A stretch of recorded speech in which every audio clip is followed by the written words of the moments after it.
90 넘으신 우리 대장로님께서 또 오셔서 특송을 해주신다는 게 참 마음에 감동이 있습니다.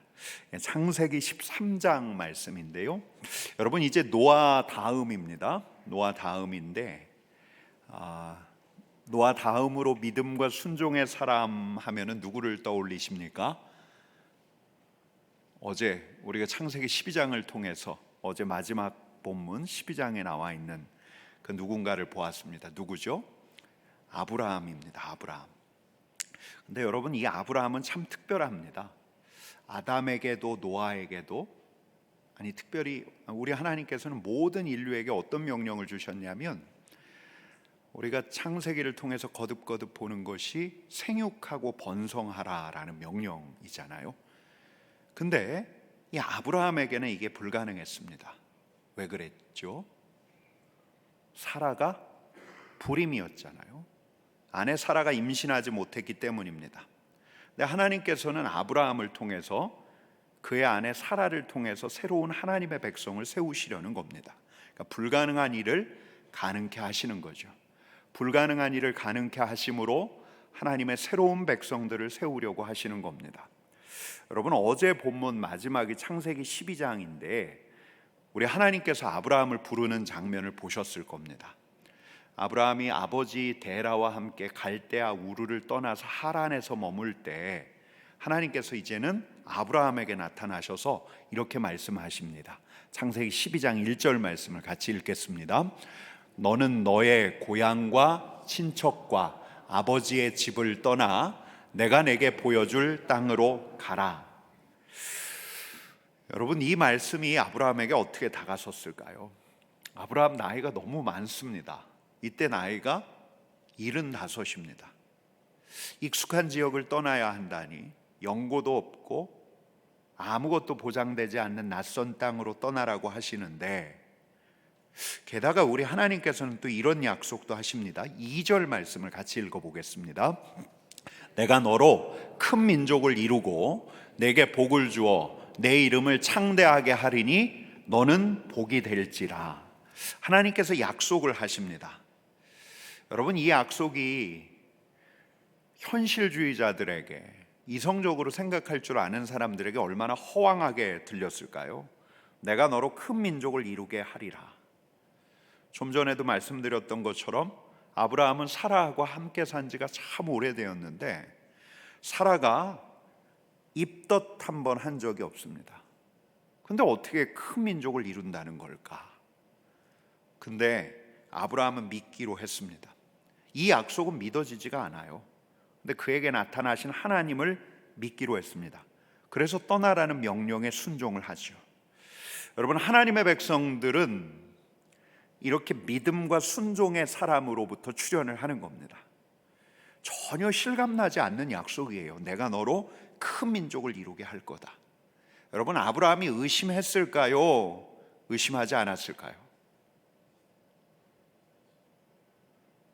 그는 믿음의 사람, 한치의 의혹, 의심 없이 우리 하나님을 따랐던 사람, 그렇게 생각하십니까? 저는 아브라함이 의심했을 것 같아요. 그는 약속을 붙든 믿음을 가진 이였지만 그의 안에서 일어나는 인간적인 의심을 오롯하게 안고 가는 그런 믿음을 가진 사람이었습니다. 근데 그럼에도 불구하고 아브라함의 믿음이 비범한 까닭은 그가 하나님을 믿기에 하나님의 명령에 순종했다는 거예요. 그러니까 그의 믿음은 순종하는 믿음입니다. 약속이 다 믿어지지 않아도 하나님을 믿기 때문에 하나님의 명령에 순종하는 믿음. 그래서 말씀대로 떠났고 하나님의 명령대로 살았고 그러다 보니 약속대로 하나님의 말씀이 이루어졌습니다. 여러분 저는 오늘 여러분들에게 여러분들뿐만 아니라 저에게 순종의 사람이 되겠느냐라고 먼저 묻는 겁니다. 우리 하나님의 약속은 그 약속은 지금 내 자신과 어울리지 않게 하늘에 붕 떠 있는 것 같아요. 그래도 하나님께서 말씀하시면 순종하겠느냐라고 묻고 있는 겁니다. 여러분 저도 그래요. 저도 성향상 납득이 안 되면 움직이지 않습니다. 이해가 안 되고 감동이 안 되고 실감이 안 나는데 내게 주신 약속이라고 믿겨지지가 않는데 근데 그 약속이 너무 멀리 있는 것 같아도 내게 말씀하신 그분을 믿기 때문에 순종해 보자는 거죠. 가라 하시면 가고 하라 하시면 하고. 여러분, 이렇게 믿음은 의심을 안고 가는 거예요. 셈하고 계산하면 안 될 것 같은 의심을 안고 가는 겁니다. 의심하지만, 내가 약속에 대해서 의심하지만 말씀하신 분을 믿기 때문에, 나를 부르신 분을 믿기 때문에 그분의 말씀, 그분의 명령에 순종하면서 가는 거예요. 순종하는 믿음을 가진 자가 하나님의 백성이 되고 바로 거기서 하나님의 역사가 일어납니다. 여러분, 아브라함이 75세 노구를 이끌고 이제 그의 가족들, 그의 수하들과 함께 식구들을 다 데리고 하란을 떠나서 가나안으로 갔는데, 하나님께서 가라고 하니까 그 명령에 순종해서 갔는데, 우리 하나님께서 가라고 해서 순종해서 간 게 맞는데, 그렇다고 해서 모든 일이 다 순적하게 하나하나 풀려갔던 건 아니죠. 어제 여러분 12장 읽으셔서 알겠지만 가나안 중심부에 도달했습니다. 근데 그곳에서 오래 머물 수가 없었죠. 그래서 가나안 중심부를 지나서 세겜이라는 지역에 잠깐 머물다가 베델 동쪽 산에 옮겨 장막을 쳤다가 또 옮겼어요. 남방으로 계속 옮겨갔습니다. 우리 하나님께서 지시하신 땅에 왔는데 그는 나그네 신세를 면치 못했습니다. 그래서 이 아브라함이 어디까지 가냐면 애굽까지 내려가요. 애굽까지. 그러니까 어제 애굽 왕가 있었던 일을 여러분들이 마지막 그 창세기 12장 마지막 대목에서 읽었습니다. 그리고 애굽에서 있다가 다시 올라오는데, 그렇게 해서 이제 우리가 볼 오늘 창세기 13장으로 가는데 1절하고 2절 말씀을 같이 읽어보겠습니다. 아브라함이 애굽에서 그와 그의 아내와 모든 소유와 롯과 함께 네겝으로 올라가니 아브라함에게 가축과 은과 금이 풍부하였더라.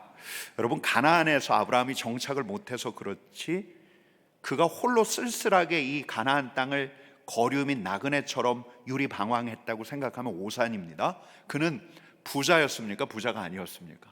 부자였어요. 가축도 많고 은과 금도 풍부했습니다. 저 고향 갈대아 우르에서도 아버지와 함께 머물던 하란에서도 그는 재산을 모았겠죠.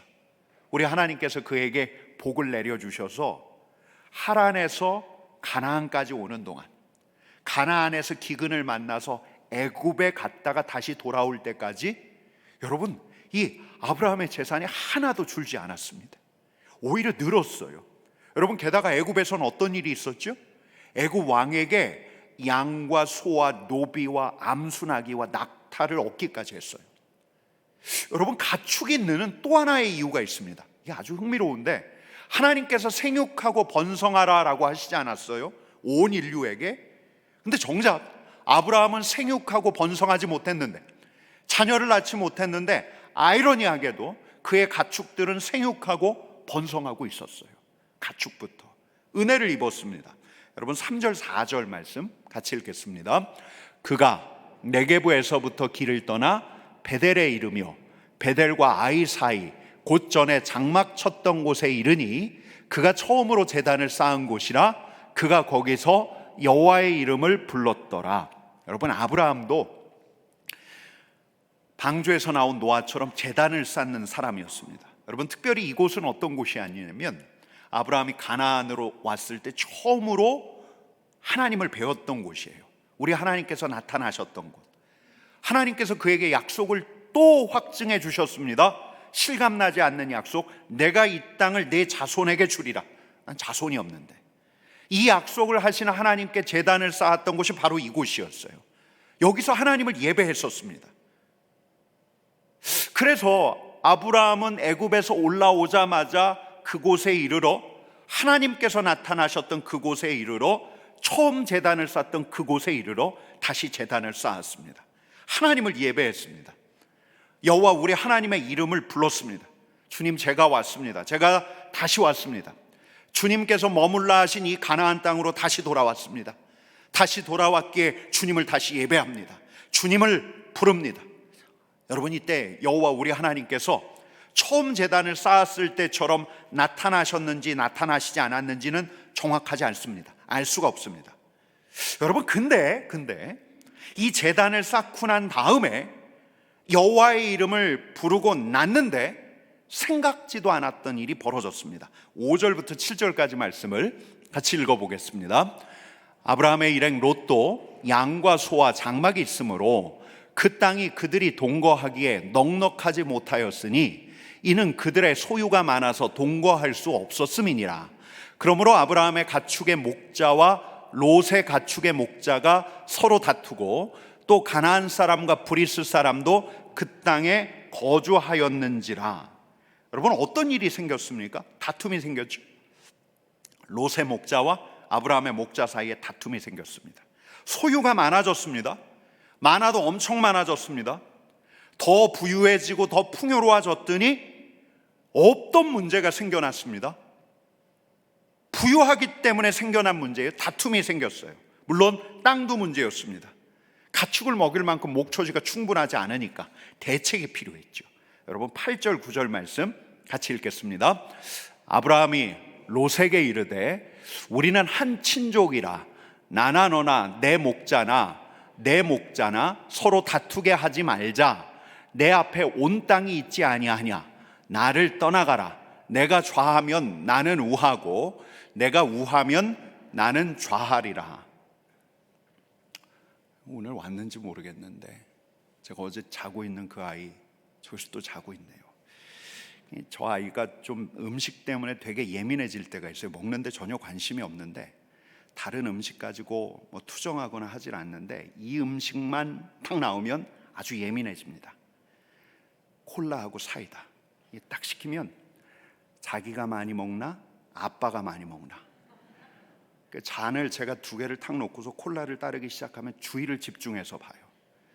그리고 자기 콜라보다 제 콜라가 더 많으면 꼭 한마디 합니다. 제가 이 말을 수없이 들었습니다.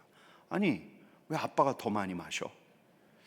제가 요즘에 늘 하는 방법이 있는데요, 제가 아이 앞에서 잔을 2개를 놓고 콜라를 따릅니다. 거의 비슷하게 따라요. 그리고 아이에게 말합니다. 네 마실 거 정해. 제가 좀 이 아이보다 어른이라 그렇죠. 제가 이 콜라, 저에겐 콜라가 중요하지 않기 때문에 아이와의 평화가 중요하고 식탁의 평화가 중요하고 아이가 더 중요하기 때문에. 여러분, 제가 너무 하찮은 예를 들고 있죠. 8절 말씀 다시 한번 읽어볼게요. 아브라함이 롯에게 이르되 우리는 한 친족이라 나나 너나 내 목자나 서로 다투게 하지 말자. 어디가 더 풀이 많지? 어느 목초지에서 먹여야 내 양이 잘 먹지? 여러분, 아브라함에게는 이게 중요하지 않았습니다. 아브라함에게 더 중요한 게 있었습니다. 아브라함에게 중요했던 건 한 가족이었던 롯이었어요. 사랑하는 조카 롯이었습니다. 하란을 떠날 때는 생각하지도 못했던 다툼이 불거졌는데 아브라함에게 중요했던 건 그의 이익, 그의 재산이 아니라 롯이었고 그와의 평화였습니다. 그래서 그는 롯에게 먼저 땅을 선택하도록 하는데, 여러분 9절 말씀 같이 읽게요. 내 앞에 온 땅이 있지 아니하냐. 나를 떠나가라. 내가 좌하면 나는 우하고 내가 우하면 나는 좌하리라. 여러분, 이런 관대함, 대범함이 어디서 나온 걸까 생각을 해봐요. 아브라함이 더 어른이라, 아브라함은 삼촌이고 롯은 조카니까. 여러분, 성경 안에도 삼촌과 조카 사이가 이렇게 늘 함께 가지는 않지 않습니까? 여러분, 우리가 좀 후에 읽을 창세기에도 삼촌과 조카 사이가 나오죠. 라반과 야곱 사이. 재산이 걸리면 이해를 가지고 싸우게 되어 있습니다. 늘 이렇게 되는 게 아니죠. 아브라함이 본래 관대한 성품이었던가? 그럴 수 있어요.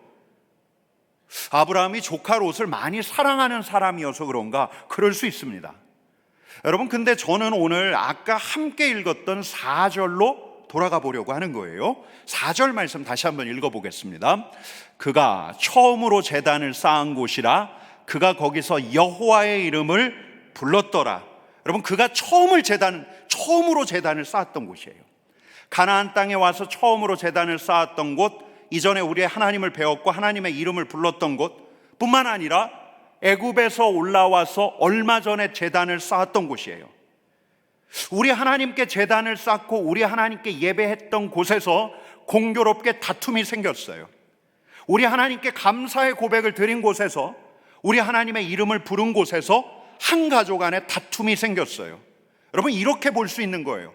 하나님께서 그가 쌓은 제단이 진짜 제단인가를 시험해 보시려는 것 같아요. 우리 하나님께서 그가 드린 예배가 진짜 드린 예배인가를 시험해 보시려는 것 같아요. 여러분, 그가 또 애굽에서 아내를 누이라고 속이고 자기 편리한 대로 둘러대는가, 자기 살 길부터 찾는가, 자기 이익을 구하는가, 그래서 다툼을 방치하는가, 아니면 제단을 쌓은 자로서 이 순간 우리 하나님께 묻는가, 하나님의 뜻에 대해 궁리하는가, 특별히 제단을 쌓은 자로서 우리 하나님을 신뢰하는가, 우리 하나님께 이 낯선 땅에서의 삶을 맡기는가.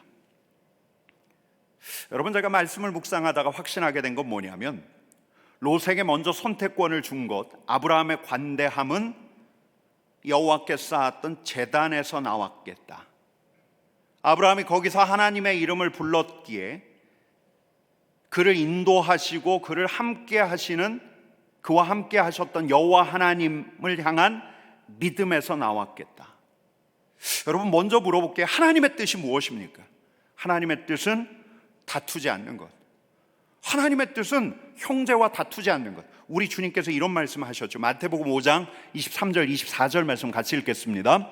그러므로 예물을 제단에 드리려다가 거기서 내 형제에게 원망 들을 만한 일이 있는 것이 생각나거든 예물을 제단 앞에 두고 먼저 가서 형제와 화목하고 그 후에 와서 예물을 드리라.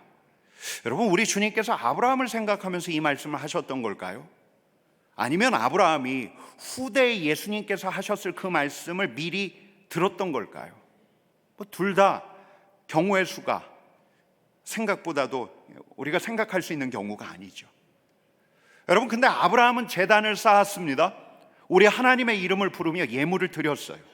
근데 공교롭게도 제단을 쌓았던 그곳에서 다툼이 생겼어요. 제단을 쌓는 이곳에서, 하나님을 예배했던 이곳에서 다툼이 생기는 게 맞는가? 여러분, 그는 그 자리에서 화목을 택했고 그의 예배가 진짜 예배였음을 증명했습니다. 여러분, 또 물어볼게요. 하나님께서 원하시는 게 뭔가?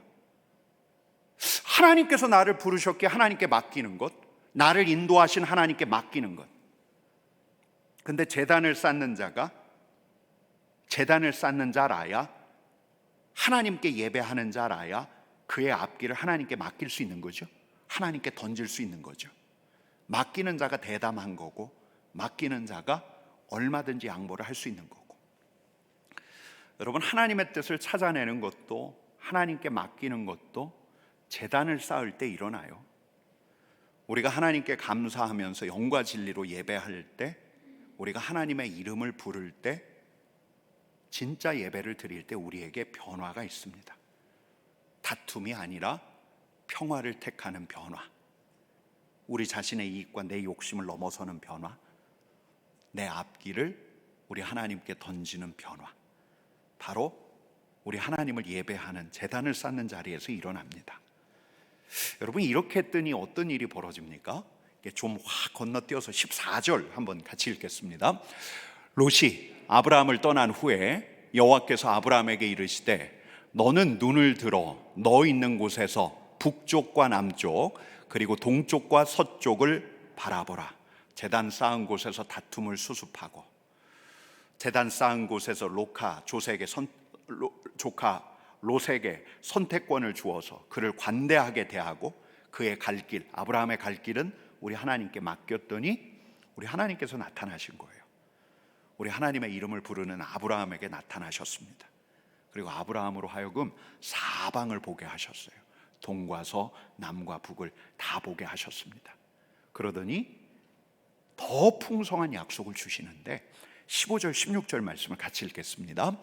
보이는 땅을 내가 너와 내 자손에게 주리니 영원히 이르리라.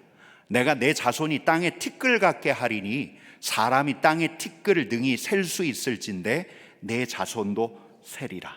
여러분, 물론 이 약속, 이 보상도 즉각적으로 주어지는 게 아니지만 하나님께서 아브라함을 부르셨을 때 하셨던 약속을 다시 한번 일러주시는 거예요.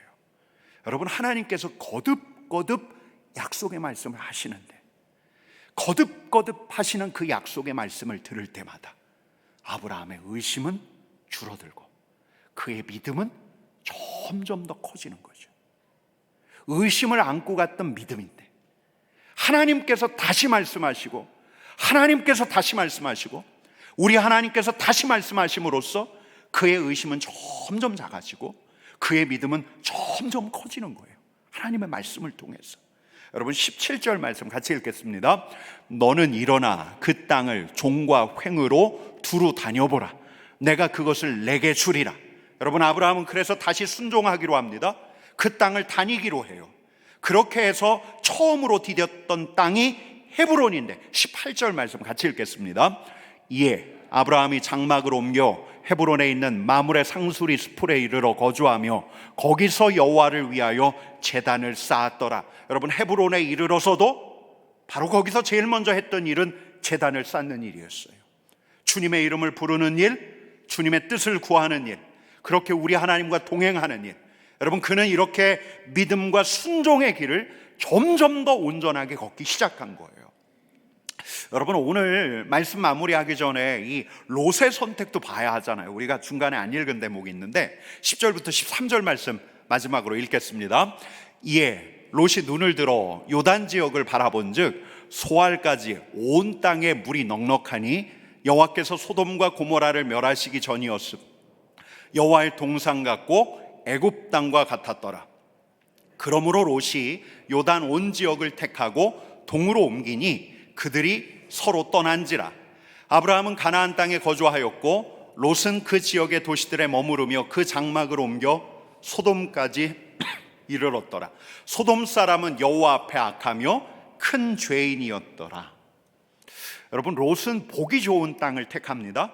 마치 에덴에서 하와가 보암직도 하고 먹음직도 했던 선악과에 매료되었던 것처럼, 여러분, 롯은 요단이 흐르고 초목이 무성했던 지역, 살기 좋은 땅, 사람들이 머무는 더 화려한 땅을 택합니다.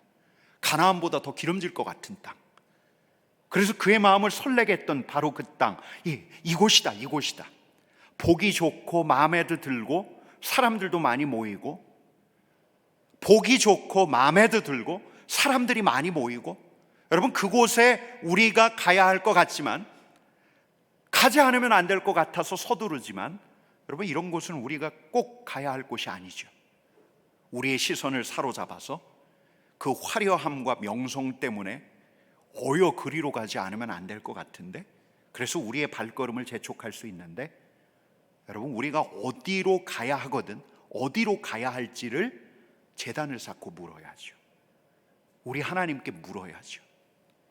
물어야 한다는 걸 알지만 묻지 않는 우리 자신을 알기에 다시 이 말씀을 상기하면서 제단을 쌓고 가장 선하게 인도하시는 우리 하나님께 우리가 가야 할 길을 물어야 하는 것이죠. 여러분, 우리가 누가 물을 수 있겠습니까? 우리를 인도하시는 우리 하나님께 물어야죠. 여러분, 우리가 어디로 가든지 제단을 다시 쌓아야죠. 우리가 하나님께서 허락하신 바로 그 자리라면 그 자리 안에서 우리 하나님의 인도하심과 다스림이 있도록 하나님의 이름을 불러야죠. 여러분, 그럴 때라야 그 자리에서도 대범한 선택, 관대한 선택, 용기 있는 선택, 우리 하나님께 맡기면서 그런 선택, 결정을 할 수 있는 거죠. 여러분, 그러면서 우리는 점점 우리 자신을 넘어서는 거예요. 우리 스스로 불가능하다고 여기는 우리 자신의 한계를 넘어서서 불가능한 것을 이루어 가시는 전능하신 우리 하나님의 사역에 동참하게 되는 거죠. 여러분, 제가 오늘 아침에 일어났는데 이런 생각이 들었어요. 새해를 시작하면서 우리 하나님 앞에 새벽 제단을 쌓고 있는 우리 성도님들, 무엇보다 우리 하나님께서 얼마나 기뻐하실까. 여러분, 이 제단을 쌓고 우리 하나님의 이름을 부르며 우리는 우리 하나님께 다시 묻습니다. 우리 하나님께서 기뻐하고 계십니다. 아브라함처럼 우리 하나님의 인도하심을 받을 것입니다. 아브라함처럼 대범하고 관대하고 우리 자신을 넘어서서 우리 하나님께서 이루어 가시는 하나님의 역사에 동참하게 되실 것입니다. 우리의 한계를 넘어서 불가능한 것을 이루어 가시는 우리 하나님과 동행하게 될 것입니다. 여러분들이 생각하는 것보다 아침에 일어나기가 너무 힘들잖아요. 그러나 이 신년 이 자리에 나와서 우리 하나님 앞에 올해의 제단을 쌓고 우리 하나님의 이름을 부르는 여러분들이 생각하는 것보다 더 우리 하나님께서 기뻐하고 계십니다. 주님의 이름을 부르십시다. 우리 같이 찬양합시다. 완전하신 나의 주 같이 찬양하겠습니다.